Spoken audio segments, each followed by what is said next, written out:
I'm James Tour, and you can see my credentials at jmtour.com, but just so that you know something about who I am. I've published over 700 research publications, and in my field, that's kind of a big number. I've started 14 companies, over 100,000 citations. With my H-index, the Hirsch index is 150, over 150 patent families. That kind of builds up who I am and my credentials. David Farina has released a video entitled Elucidating the Agenda of James Tour, a Defense of Abiogenesis. Even if we could make them, we have no idea how to assemble them. So that's James Tour, and as we will see, he is very emphatic about his rejection of abiogenesis as a feasible process. There were numerous gross scientific inaccuracies in Dave Farina's claims in his video. But he is even more emphatic about something else. Not only am I Christian, but I love Jesus tremendously. He is the best. He is everything to me. I am much more than just a Christian in name. Jesus Christ rose from the dead. He is the Son of God, and it's on that I base my faith.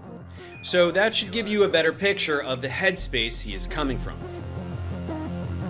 All right, you are go. So what I'm going to do in this series, give a full teaching on abiogenesis. I'm not going to mention God. I use pure science. The reasons for this video, introduction, what is abiogenesis? How does that differ from evolution? The primordial soup, and what's the layperson's understanding? Hype from origin of life researchers themselves. Homochirality. What does homochirality mean? Carbohydrates, important class of compounds. The building blocks of building blocks. Peptides.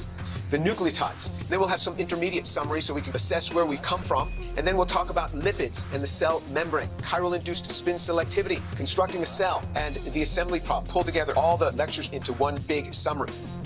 There were numerous scientific inaccuracies in every slide. No understanding of biochemistry. This word that I highlighted, biochemistry. Abiogenesis has nothing to do with biochemistry. It is before biology. It is pre-biology. There's no biochemistry happening. Abiogenesis is strictly chemistry. Any molecule or object has a mirror image. Most objects are like that. There are other objects that have non-superposable mirror images, like my left and my right hand. If I put my left hand up to a mirror, the two images are non-superposable. That's why I can't put my left hand in my right-handed glove. It doesn't fit right. The vast majority of biological molecules are like that, which makes it difficult to synthesize. Where do origin of life researchers get their chemicals for their stereo-scrambled syntheses? They don't make them. The gases they all have conveniently separated into individual cylinders. How convenient. Where did early Earth get its chemicals for homochiral syntheses? Right there. They're all right there. Go on out there and find them. We don't have any stores of chemicals and gases. Just go out and find them. But prebiotic Earth didn't have that luxury. All the gases were mixed together. The other thing is, do molecules decompose? You bet they do. I will cite papers on that. So for simple chemicals on the early Earth to become a cell, they both have to go to low entropy, a very, very improbable state, and they have to absorb energy from the environment. That's a physical impossibility that never, ever happens in the universe.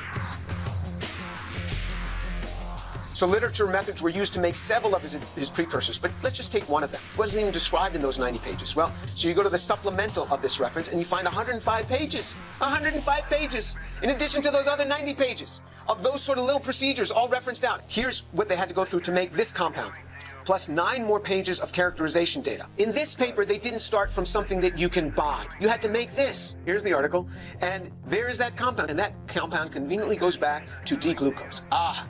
Well, did they make D-glucose? No, they took it from nature. And these are using advanced synthetic methods, not a prebiotic Earth method. Molecules don't care about life. Organisms care about life. Chemistry, on the contrary, is utterly indifferent to life.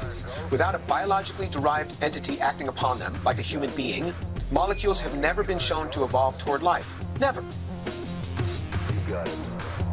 All right, you are go. Look, some people are going to love this video. Other people are going to say this is the perfect cure for insomnia. I understand that. I just want you to feel my pain when people suggest we understand how to do this. All right? All right, you are go.